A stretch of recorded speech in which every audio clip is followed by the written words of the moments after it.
I feel disturbed if I have a misunderstanding with someone. I feel that in that case, I am not able to love all. Try at the outset to talk to him and establish a friendly relationship with him.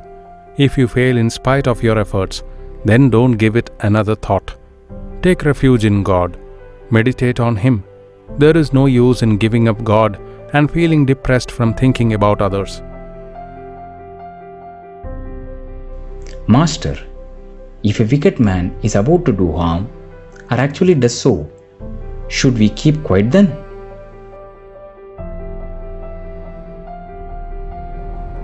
A man living in society should make a show of tamas to protect himself from evil-minded people, but he should not harm anybody in anticipation of harm likely to be done him.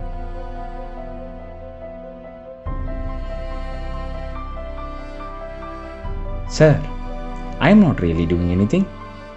Why should I bother about work at all?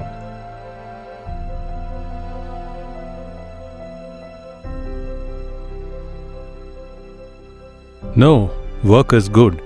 When the ground is well cultivated and cleared of stones and pebbles, whatever you plant will grow. But one should work without any personal motive.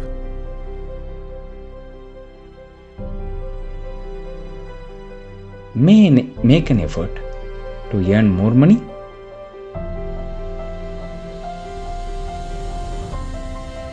It is permissible to do so to maintain a religious family. You may try to increase your income, but in an honest way.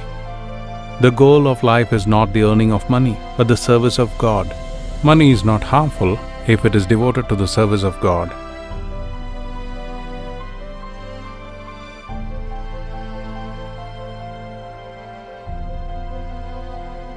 Why is there so much suffering in the world? This world is the Leela of God. It is like a game. In this game, there are joy and sorrow, virtue and vice, knowledge and ignorance, good and evil. The game cannot continue if sin and suffering are altogether eliminated from the creation.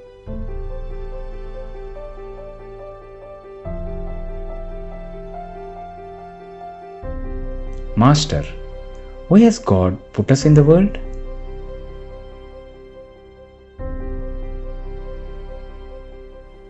The world is the field of action. Through action, one acquires knowledge.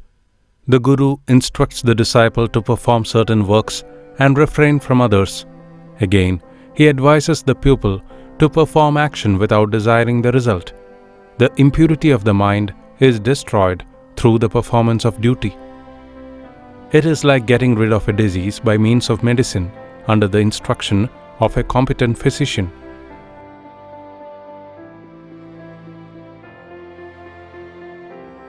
Why doesn't God free us from the world?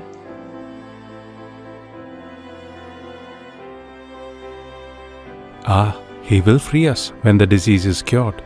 He will liberate us from the world when we are through with the enjoyment of lust and gold. Once a man registers his name in the hospital, he cannot run away. The doctor will not let him go away unless his illness is completely cured. How ought we to live in the world? Do all your duties, but keep your mind on God. Live with all, with wife and children, father and mother, and serve them. Treat them as if they were very dear to you, but know in your heart of hearts that they do not belong to you. Do all your duties in the world, but keep your mind on God.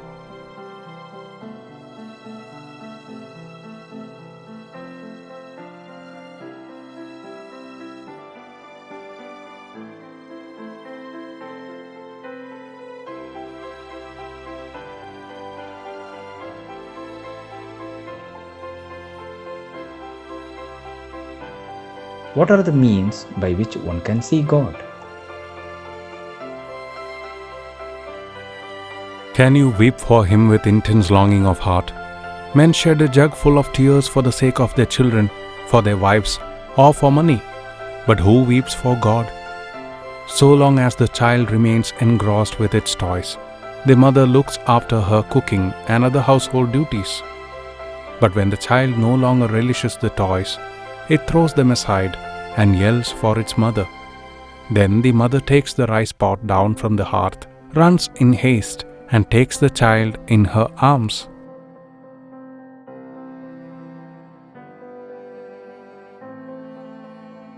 Is it possible to see God?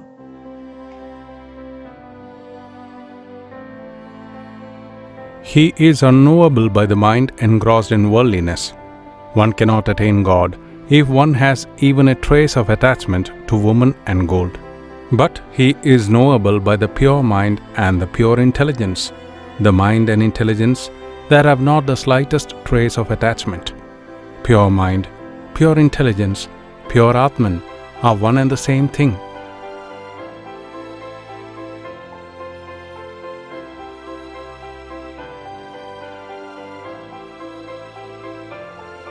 Master, what is the way to realize God? Bhakti is the one essential thing. To be sure, God exists in all beings. Who then is a devotee? He whose mind dwells on God. But this is not possible as long as one has egotism and vanity. The water of God's grace cannot collect on the high mound of egotism. It runs down. I am a mere machine.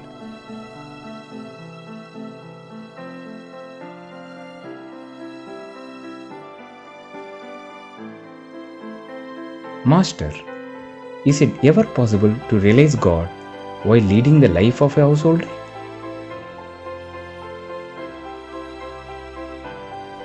Certainly, but as I said just now, one must live in holy company and pray unceasingly. One should weep for God. When the impurities of the mind are thus washed away, one realizes God. The mind is like a needle covered with mud, and God is like a magnet. The needle cannot be united with the magnet unless it is free from mud. Tears wash away the mud, which is nothing but lust, anger, greed, and other evil tendencies, and the inclination to worldly enjoyments as well. As soon as the mud is washed away, the magnet attracts the needle. That is to say, man realizes God.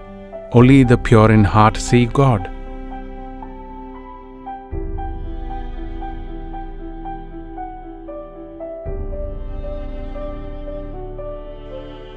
Master, have you seen God?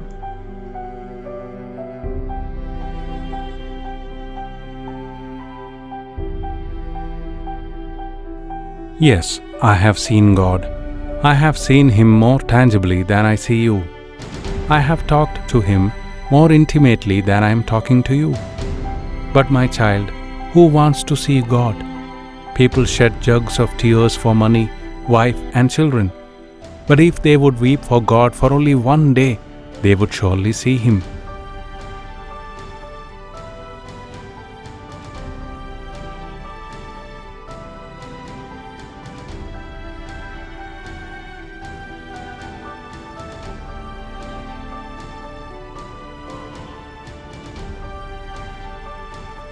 Suppose a man has thought of God at other times during his life, but at the time of his death forgets Him.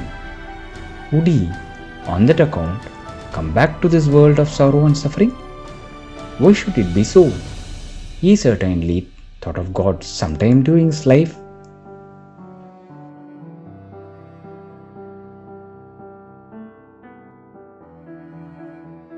A man thinks of God, no doubt, but he has no faith in Him.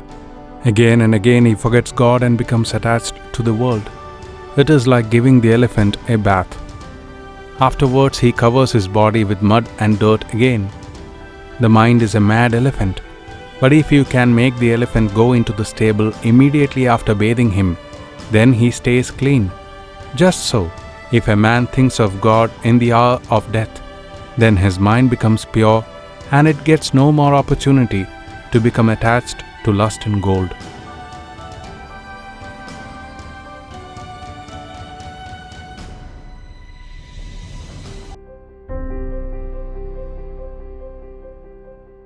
We read the scriptures. Why is it that we can't assimilate them?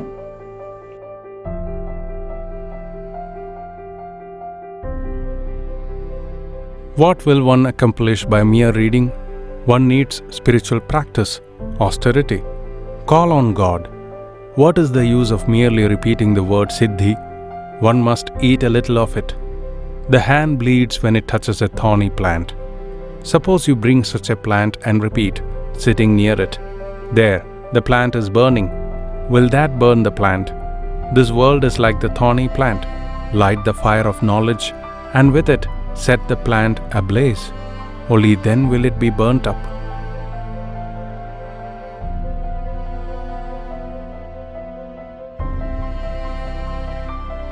Why does one slip from the path of yoga?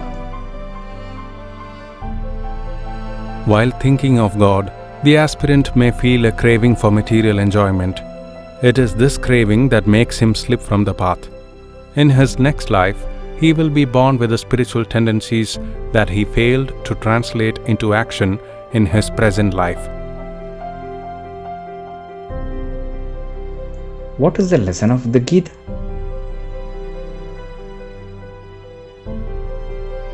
It is what you get by repeating the word 10 times.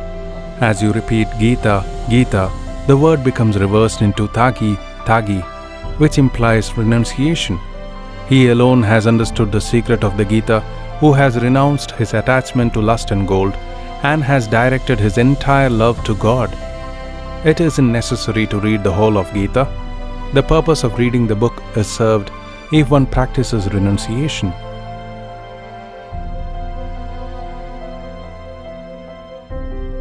How can one recognize a holy man?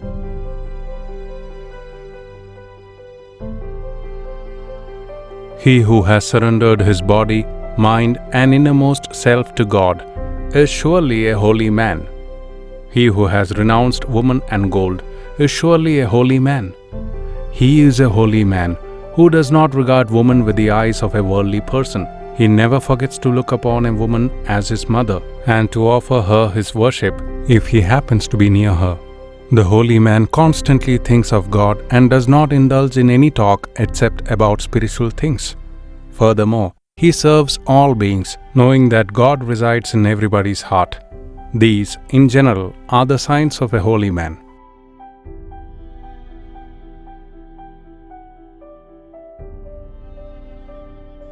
Master, why don't you preach?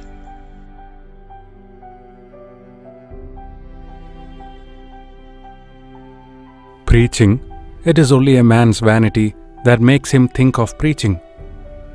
A man is but an insignificant creature. It is God alone who will preach. God, who has created the sun and moon and so illumined the universe. Is preaching such a trifling affair? You cannot preach unless God reveals himself to you and gives you the command to preach. Of course, no one can stop you from preaching. You haven't received the command, but still you cry yourself hoarse. People will listen to you a couple of days and then forget all about it. It is like any other sensation. As long as you speak, people will say, "Ah, he speaks well." And the moment you stop, everything will disappear.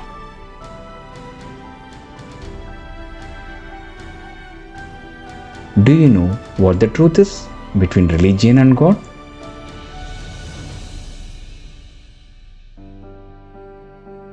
God has made different religions to suit different aspirants, times, and countries. All doctrines are only so many paths, but a path is by no means God himself. Indeed, one can reach God if one follows any of the paths with wholehearted devotion. Suppose there are errors in the religion that one has accepted. If one is sincere and earnest, then God himself will correct those errors.